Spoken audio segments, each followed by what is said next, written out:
Good evening, everyone, and welcome to another edition of Let's Talk About It. This is Susan Johnson, and I'm here with my co-host, Dennis O'Brien. So good to have you back, Dennis. Yeah, I almost feel like I'm a guest. I haven't been here in a while, but it is great to be back. But I noticed when the time came for the show to start, Matt Rupar, our wonderful producer, pointed right at you. He didn't look at me. So I guess he knows who the boss is. No. It has nothing to do with being a boss. We're co-hosts. We're not bosses. Yeah. We're co-hosts. We work together. And he knows that because I've been here that I'm ready to rock and roll. And we're just giving you a little bit of space here so you can, work your way into the show. You really want to know what I'm thinking, huh? No. I want to tell everybody what I'm thinking. But anyway, we have a lot of programs going on this weekend, and I know that you have been in contact with lots and lots of people about some of the events that are going on. So why don't you rock and roll, Dennis? Well, first of all, Bev York is now with Wyndham Arts, and she is doing, along with Wyndham Arts, is doing a fabulous presentation tomorrow called A Slice of Life, a day in the life of the Gilded Age. Wow, I like that. That sounds like a lot of fun. The Gilded Age being, of course, around the time of the turn of the last century before last. Right. It would be around the era of Mark Twain in Hartford in the 1880s to 1920s. That long? Yeah. Okay, I thought it goes before the crash, just before the crash. Oh, okay, well, I didn't know that. I never, I didn't look up a definition. Well, because it goes into the finances, right? And so there's a lot of parallels with the Gilded Age today because of the way that the oligarchs have taken over all the money and everything. And that's what they did back in those days until Franklin Roosevelt got into office and made a lot of changes. I would say that's a major digression. I would say it's just what it's all about. But it is what it's all about. Okay, so the Gilded Age ran from 1880 to 1920, according to my co-host Susan Johnson. Yeah, whatever. Anyway, this show, this event tomorrow, is going to run from 10 a.m. to 4 p.m. in Wyndham, Willimantic, Connecticut. And you can experience living history of the Gilded Age, meet mill workers and captains of industry from the late 1800s. Okay, there we go, late 1800s. Schedule of events, okay. There's going to be activities at the Connecticut Eastern Railroad Museum, which is another great museum we have in our town. The Gilson House fashion exhibit is going to take place all day, 10 a.m. to 4 p.m. There'll be self-guided architecture tours of the wonderful architecture we have in this town all over the place, whether it be residential or commercial, formerly commercial, all day. And there'll be a Victorian tea room under the pines where you can get a slice of pie, scones, and good company. That's from 11 to 2 p.m. Not quite sure where. And then there is a church stained glass window tour from 2 to 4 p.m., and also painting in the park, inspired by famous impressionist J. Alden Weir, who is a relative of Barbara McGrath, who lived in Wyndham Center and painted, was a world-renowned painter, and some of his work is actually in the St. Paul's Church out in Wyndham Center. I think he was probably a member of that church. And anyway, this is a great, great, great event for those of you who are interested in history and people who live in this great town of Wyndham, which is very historic, should all be interested in history. So I want to thank Bev York for letting us know about this event. And it's from 10 a.m. to 4 p.m. The way it is now, Susan, with great weather, springtime, weekends are like filled with events. And, sometimes, we do a lot of things on this show, and sometimes we do have people come on and talk about their events, and sometimes we miss things because we're basically a public affairs show more than anything else. Yeah. And we've had composers on. We've had the guy who led the Hartford Symphony years ago for many, many years. We've had all kinds of people on here. We've had people from the medical profession, but it's that kind of show, and sometimes we miss an event. So it's good if you have an event going on, folks. Do what Bev York did, and notify us, and we'll try to get some notice of it on the air. The other event that I know about tomorrow that's happening is a special event from the Wyndham Willimantic branch of the NAACP. and they're doing their annual Freedom Fund luncheon. And this has been going on for 3 or 4 years now, I believe, Susan. And in fact, I remember attending it 3 years ago, I believe, and we got a joint award from the NAACP for our activities in the community on behalf of diversity. Also, this is going to be at the Lakeview Restaurant and Bar in Coventry, Connecticut, where it has been, I believe, ever since its inception. And it's going to be from noon to 4 p.m. And again, it's sponsored by the NAACP. If you want to know more about this, you can go on the NAACP Willimantic Area Branch website and find out more about it. And that is from noon to 4 tomorrow. Actually, there's time for everybody to make both of these events.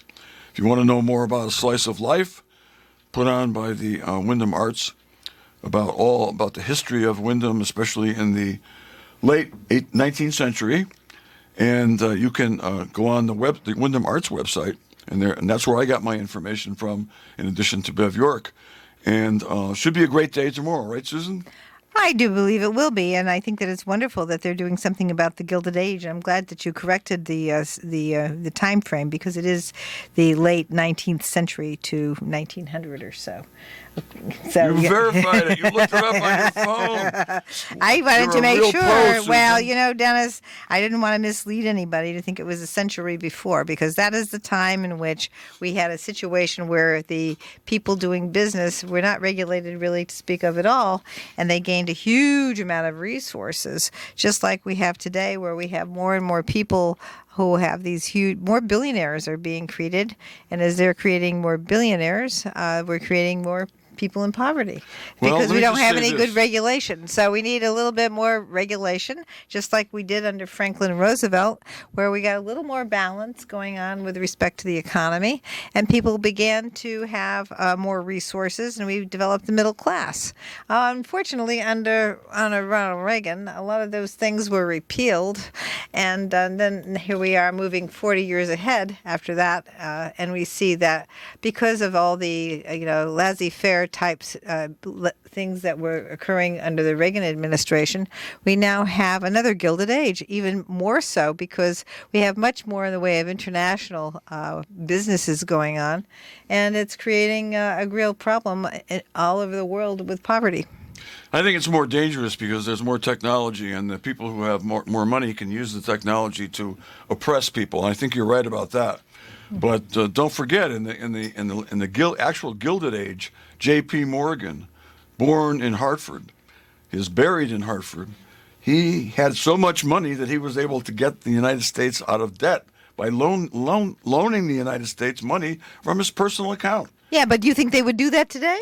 No. I don't think so. No, they would not. No, No, I they don't would think. not. No, they're off in another place. They don't feel they have to take care of this country, Not and at that's all. the difference between that Gilded Age and this Gilded Age, and that, or the industrialization. The people that did that, they were certainly making lots of money, and they're nobody to bow down to. But on the other hand, they did have an allegiance to this country, which I don't think that the oligarchs and the people who have the billions and billions of dollars have today. Sure. I think technology has had a lot to do with that. Yeah. I think it's helped make them richer.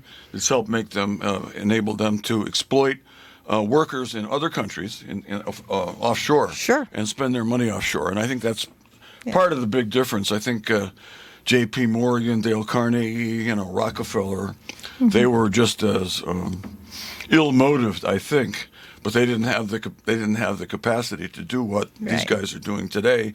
Guys and women. There's some women, not too many. Most of them are guys. I would just leave. They've Yeah, let the all right. women out most of the time Well, anyway. I don't want to leave women out. Whenever I when leave, you want to make blame for something, yeah. whenever I leave women out, you don't like it. and Let's and not other blame women don't them. Like it. So I'm trying No, to be yeah. fair. Well, how many are there that are Not going many, to not many. Davos? And so they just had the multi-billionaire meeting with Davos in Switzerland, talking about, and the billionaires came up with this brilliant idea. They said, "Gee, we think that there's a problem with the system, and that why are we making more billionaires and lots more people in poverty?" And the actual they said this. This is written up in The Economist, and also in a few other places. And then there are other people who were invited to Davos in Switzerland for the billionaires, and they said, "Oh well, we think that really the system was designed to make a few more billionaires and a lot more people in poverty. And so there's that going on in terms of how do we address this. Even the billionaires are recognizing that they are taking way advantage of the world internationally, and they're not sure whether it's by design or whether it's something that was done through inadvertence in the policies. So we'll see what happens with that. We know that the United States House of Representatives has done something to try and address some of these things, and so has President Biden. But the Republicans in the United States Senate have been stalling on trying to make sure that everybody gets a fair chance in this society and this economy. So. Oh, you asked a question in the middle of that, but I forgot what it was. You kept on going. Well, no, I wouldn't want to take after Criticizing you. those poor billionaires. But you're Yeah, right. What an right. oxymoron, poor billionaires. No, we're in danger of losing what we've had in the last, since World War II. Our economy Right. since World War II, our standard of living since World War II has been the best ever. Right. But we're in serious danger of losing that for the vast majority of people. Right. And I don't think it's the same as the kind of poverty they had in the 20s and 30s, which was different. It was very different. Everything was different. I don't want to go on and on about this. Well, This let me is just not- say you didn't this is have a not lot of. This is not a show about history.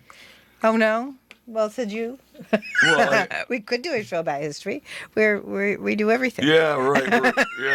But we'll have to have Bev York on the show. Yes, we In will. fact, we're trying to get her on the show. Yeah, she said she couldn't make it today, but she said I told her we'd schedule her right up just as soon as we get a date. So we have David Foster coming on next week.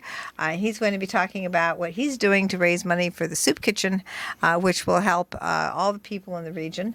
I couldn't believe it last year when we were talking about the work that he has done for the Soup Kitchen, that he actually was instrumental in helping them serve 1.3 million meals in just a year's time.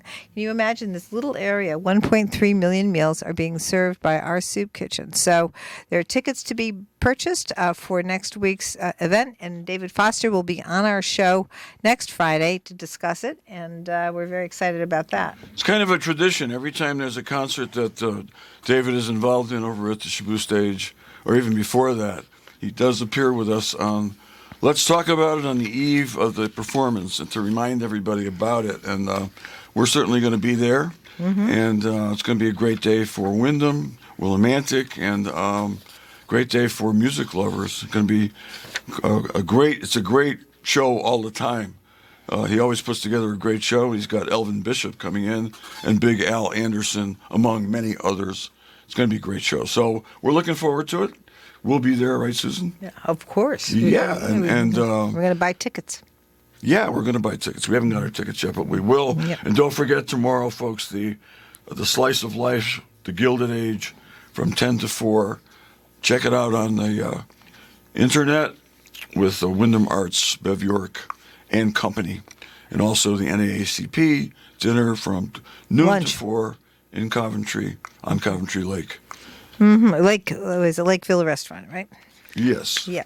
Anyway, so we're going to move on a little bit, and I just want to celebrate this week's work that we signed, the governor signed into law, the three laws, Senate Bill 1, Senate Bill 2, and House Bill 5001.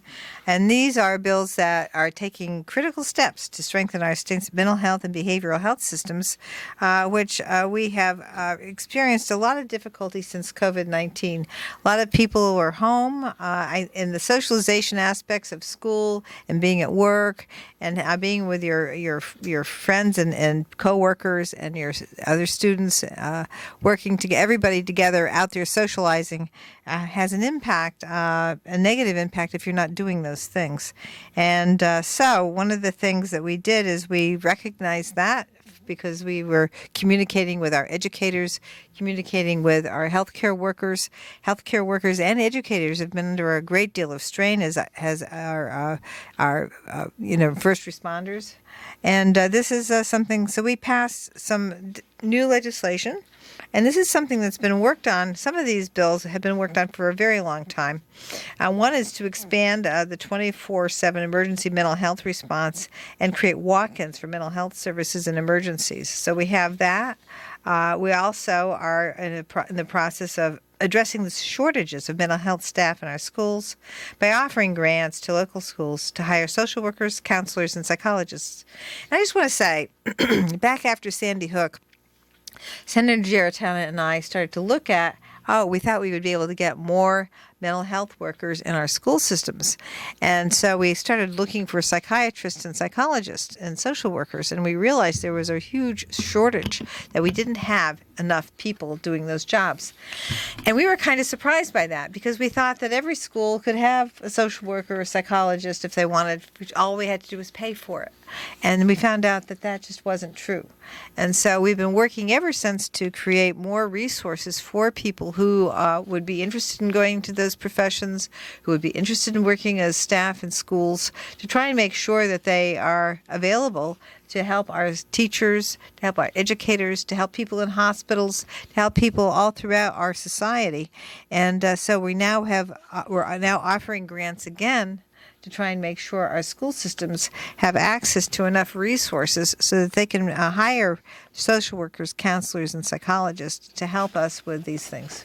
That's a great point, because every time I look at the CIRC reports of all the Connecticut towns, the economic status of all the Connecticut towns tells you how many males, how many females, what age groups live in every town, what the poverty level is, all kinds of interesting information. It's one page, and it's very, very, very informative. And it gives you your percentage of college graduates. And the percentage of college graduates is incredibly low. And in order to be a psychologist, you got to be a college graduate. And you have to be a PhD. The problem is it costs a fortune to go to college now. Yes. When I went to UConn, it was almost free. Yeah. That was in 1966 to 1969 undergrad, and 1970 to 1972 law school. It was almost free. Now it costs a fortune. And I know so many kids now that are going into the trades. And we need that. We need kids in the trades, but we also need psychologists and doctors and lawyers and teachers who have to get social workers and psychologists. That's right, who need to get advanced degrees. And it's a real problem. And I know that we're taking a step in the right direction with I think with the community colleges. What has been done now at the community colleges? Well, thank you for asking that. One of the things that we've done is we've made community college free for a lot of the students who are going to be first-time students in their family. And they have to go a certain number. They have to get a certain number of credits every semester in order to get the free reimbursement. But we have done that, and I'm hoping that we're going to be able to expand free community college, because I think that that's going to be a great thing. The other thing that we've done with respect to early college opportunity is provided in our high schools. So a lot of the students going to the high school can get a free semester if they take some college classes while they're in high school. So we have gotten that program and expanded it, and we're really, really focused on trying to make sure we provide free community college to everybody. And this is something that we'll be able to do as time goes on. So every year we come up with more free community college opportunities.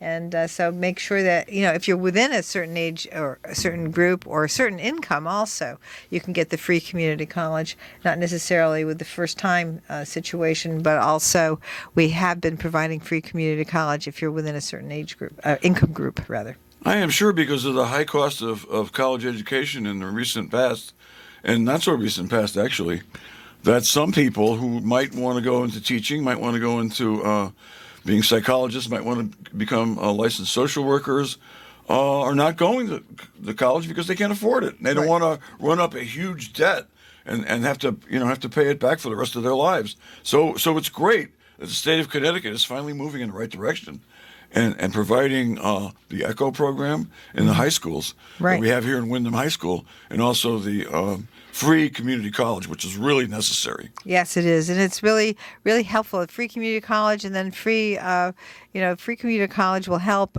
the university setting, because more people will finish their associate's degree, and then they'll be able to afford to go on and get their bachelor's degrees. So that is one of the things that that people need to realize as well, that we'll have more people going through the process. And of course, one thing that people can always do is if you get that associate's degree or get that certification, you can get that job that helps pay the bills, and then you can go to school part-time and work. So, I mean, I've done that myself. Worked my way through law school, and so did you. And I did work, but I did go to law school full time. I was going to go at night.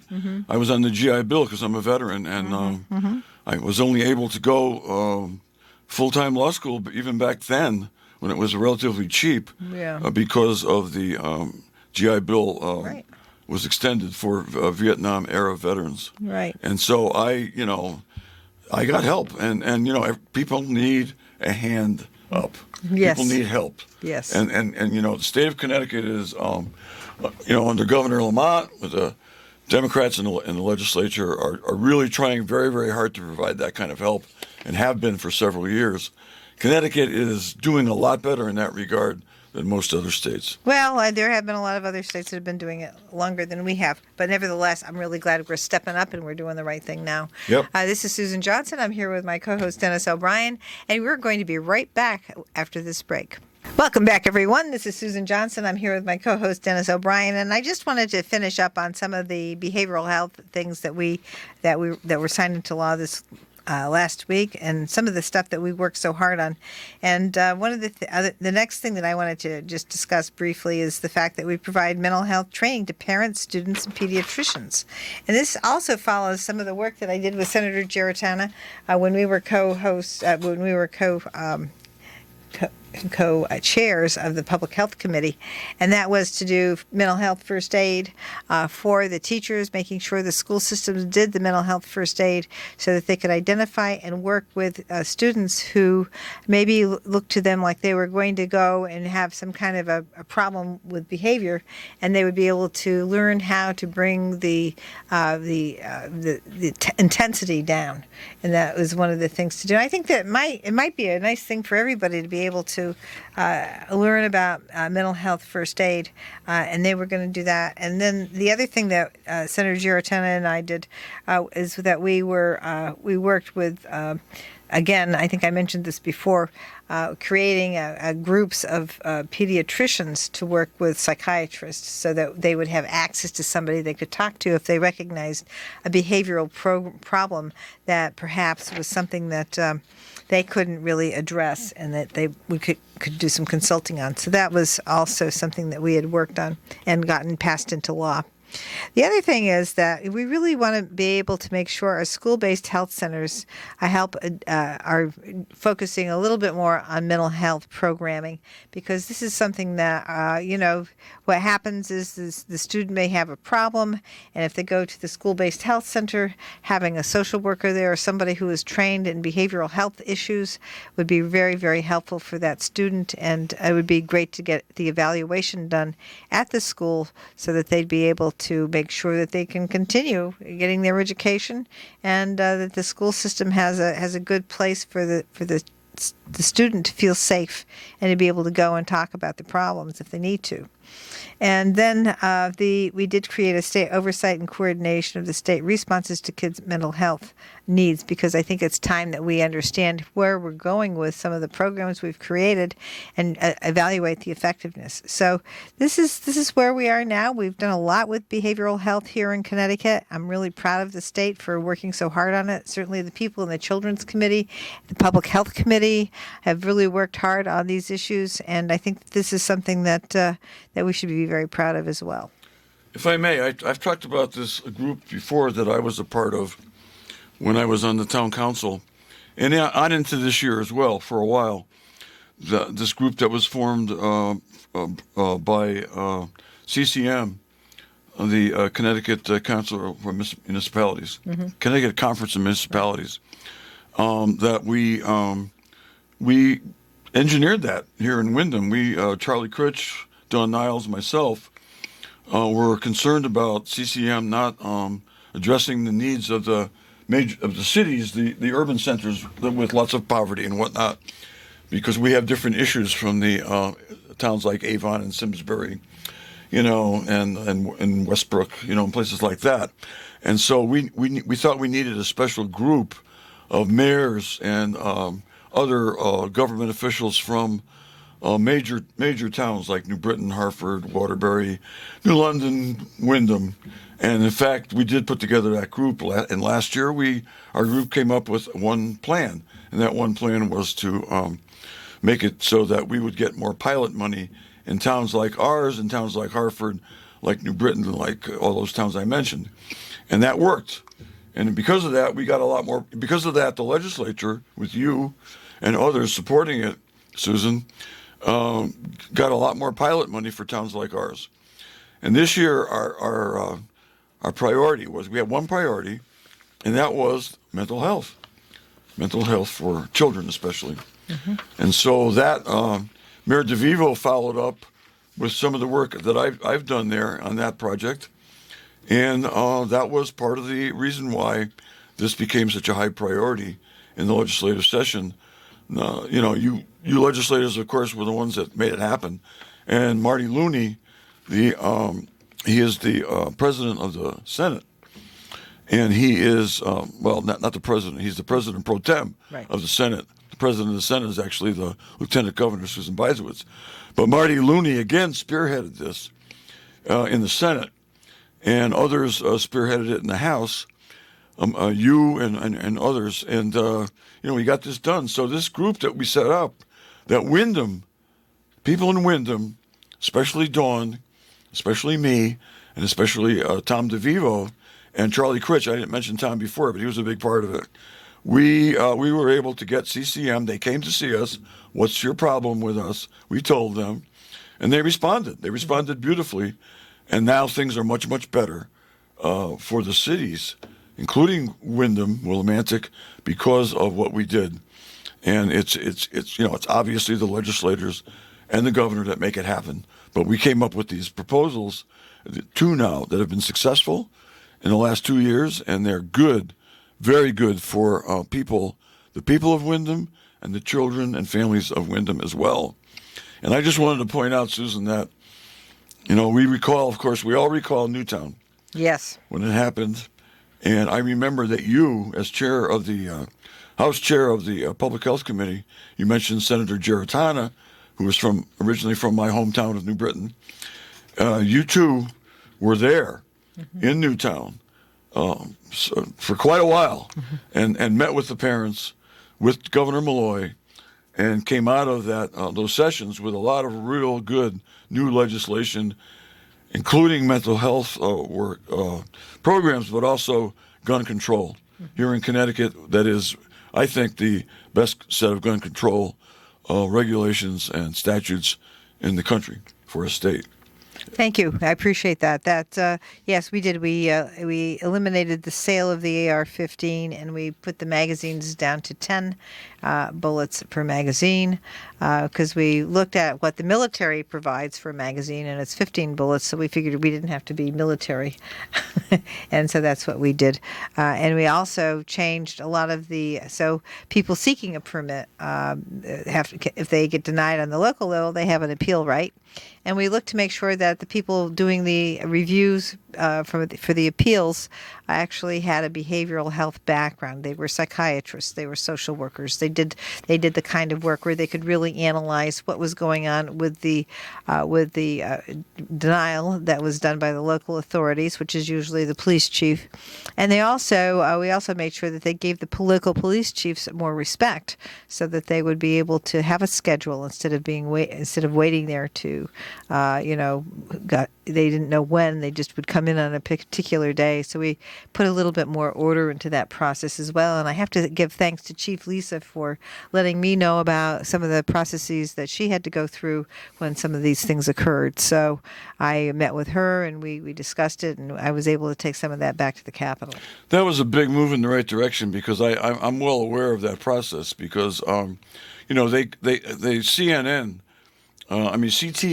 CTN, the Connecticut television network that covers the legislature, also covers a lot of other things. They cover hearings by these people who review the decisions of local officials on guns. Yep. And if you've been watching it for a while, like I have, you know that the membership on that board is different now. Yes. You have people that are professionals that understand the effects of guns on people. They understand when there should be a red flag on somebody because they are, somebody who maybe shouldn't be owning a gun.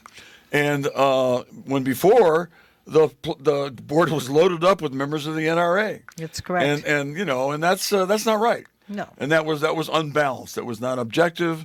And now it's much more objective. And I'm sure the police, who sometimes in a lot of small towns, it's the first selectman who makes the decisions on those things, because the first selectman is actually the chief of police in a town that doesn't have local police, and they're the ones that have the authority to issue gun permits. And I'm sure that they're pleased that they have an appeals board that is fair and objective, and not biased, and Right. they can rely on to make the right decision in every case. Those were good recommendations by the chief, and it's really good to be able to chat with the chief and find out what they're thinking, and they can really help a lot with policy. Now we have a task force that is in part police chiefs from all over the state that work on police laws and how things should go. And we also have a really great chairman of the Public Safety Committee, Representative Maria Horn, and she is a retired federal prosecutor.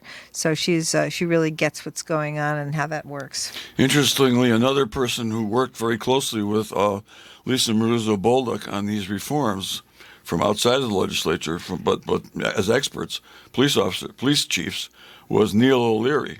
He was the chief of police in Waterbury, and I got to know him very well through this group I mentioned a few minutes ago, because he is now the mayor of Waterbury, and he and I talk all the time and comparing our towns and the situations that we have, and I get into talking about my days in legal aid when I did a lot of work in the city of Waterbury. And he was Neil O'Leary was one of the chiefs of police that was involved with Lisa Maruso-Bolduc in changing this system so that it was more objective. Yes, well, that's really good. It's really good to have those connections with the people who are doing the work, because they know they have to be familiar with their laws, of course. So they have to have them inculcated in their day-to-day operations, and so this is and they're applying them. And then as we make laws, we need to be able to know how those laws are working, because some laws aren't perfect. They're and things change, and they may have been good when you passed them, but then things change, and you need to go back and review them and make modifications. Yeah, one thing I want to say is to the general public and to people that are interested in these issues is that none of this is easy.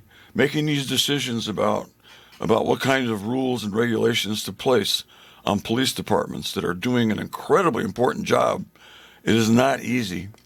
And it's not easy. There are people with varying degrees of opinions, and they all have something to add to the discussion.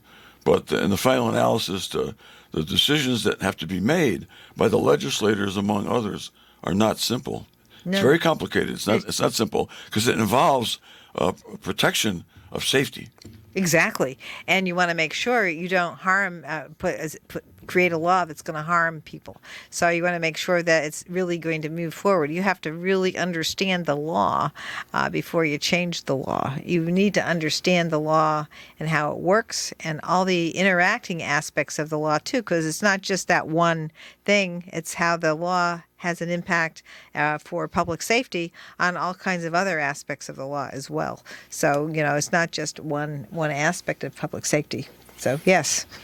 I've always been very proud of the work that you've done in the legislature. Thank you. And, well, I'm your husband, and I'm a proud husband, and our whole family is proud of you, and and all you've done in the legislature. It's another government job that's not easy. And government jobs are usually not easy. The people who work for the government have to make tough decisions, and I think most of them really, really try to do their best, and I know you do. And this is something that I wanted to say that you recently received in last month, just a couple of weeks ago, a certificate of recognition. I'm going to read it because I want people to know about it. This is important. Thank you. Certificate of recognition. State Representative Susan Johnson for outstanding leadership in promoting the early detection of breast and ovarian cancer through insurance coverage expansions. It's a certificate from the Radiological Society of Connecticut. It's dated May 18th, 2022, and it's nicely framed. You want to explain that? Well, sure. Thank you so much, Dennis. And I was very, very honored to be able to receive this award from the Radiological Society of Connecticut because they, for two reasons. One reason is because I worked in favor of making sure that the early detection, we have new equipment. So talking about changes, we have new equipment and we've now made it a requirement in insurance to make sure that the new equipment for early detection of breast and ovarian cancer is made available through the insurance coverage, so that we've made it mandatory for the insurance companies to actually provide coverage in these situations. Now, this is the regulated insurance companies, not the self-insurance companies. Self-insurance is not regulated, and we don't have any control over what they do. But for the regulated ones, we are able to make sure that they provide the coverage, and they provide the coverage for all the expansions for early detection, so people won't find themselves in a situation where they have the cancer spread. And they could have, if they could have had the early detection, they could have gotten put an end to the cancer right away. So that was the first thing. The other thing that I worked on with the Radiological Society and the Appropriations Committee is making sure that the payments through the Medicaid program, which is one of the areas I work on regularly at the Capitol, I make sure that the Medicaid payments were brought back to where they should be for going forward, because they had been cut severely in 2015. And we're finally able to fix that cut. So I was really thrilled to be able to do that as well. So more access for Medicaid beneficiaries, because we were looking at a situation where the radiologists were not getting paid for the work that they were doing with respect to the Medicaid program, and that wasn't giving the places where they worked enough resources to continue to hire more radiologists. And we don't need to have any decrease in radiology because, I always say that the radiologist is your gatekeeper to your health care.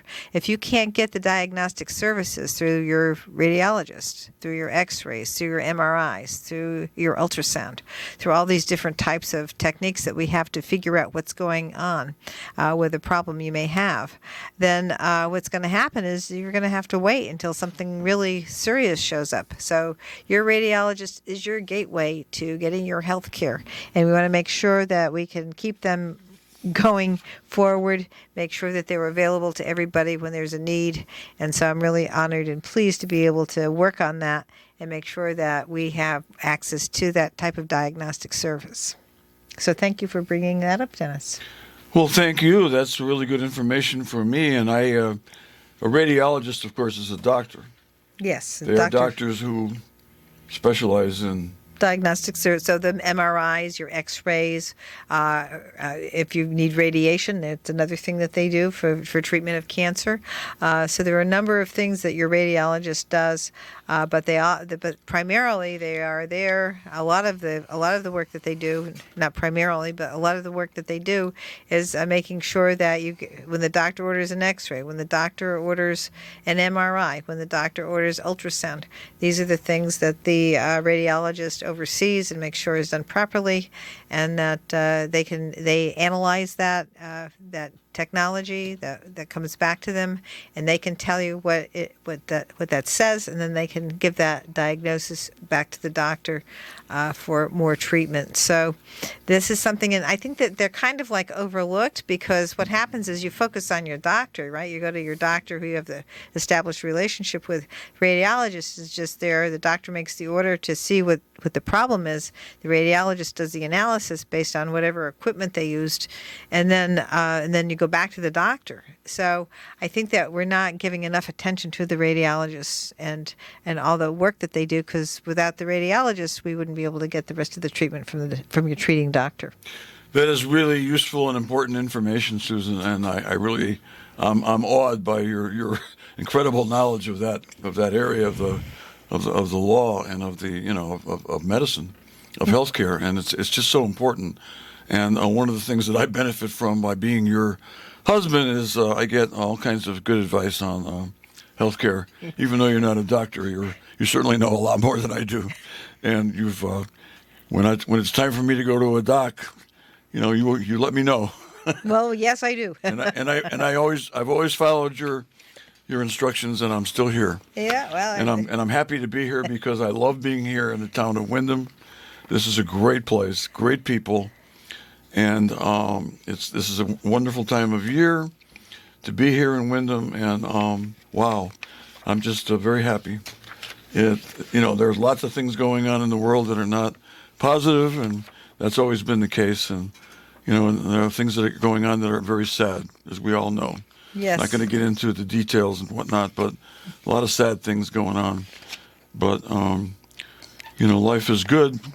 To me, it's miraculous, and we all should try to be as positive as we can be to address our problems together, and we'll be much better off. And I think in Windham we do that very well, and we're having a good time here in Windham in the last several years. One of the other things I wanted to just give a quick update on is the fact that we do have, we will be looking more at the Office of Healthcare Strategy, which another thing that Senator Giarratana and I had worked on, and creating the Office of Healthcare Strategy, and we will be looking at more Certificate of Need hearings with respect to hospital care here in Eastern Connecticut. So stay tuned for that. We are very, very concerned about what Hartford Health has been doing, limiting access to maternity care here, and so we will. I have to thank the people for the Windham to Save Our Healthcare. I mean, Brenda Bookbinder, who we had on the show a few weeks ago. She's amazing. She's amazing. She's done amazing work. Yep. I thank her and all the people who participated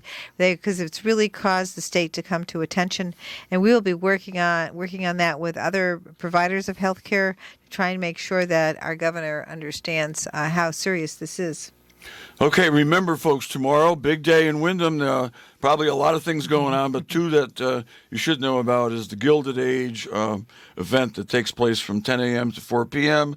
at a variety of places, including the Connecticut Eastern Railroad Museum, the Gilson House, and other places. And if you go on the Windham Arts website or contact Bev York, you can find out all about it, a lot more than I know about it.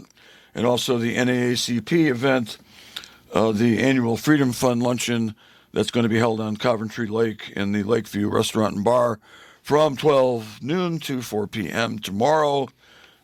Get out there, do something. Get out of the house, get out there and enjoy yourselves. All right. Thank you, everybody, and it's great to have you here today, and we'll look forward to seeing you next week when David Foster is going to be on our show to talk about the great things he's going to bring to Windham. I think it's going to be the Temptations. Yeah, they're going to be here. And, well, they've been here before. Yeah. Anyway, it's been Very nice exciting. being your guest on Let's Talk About It, Susan. And thank you, Matt Rupar, for your All right, excellent Matt. work, Woo-hoo. your excellent technological skills. Thank you. All right, have a great week.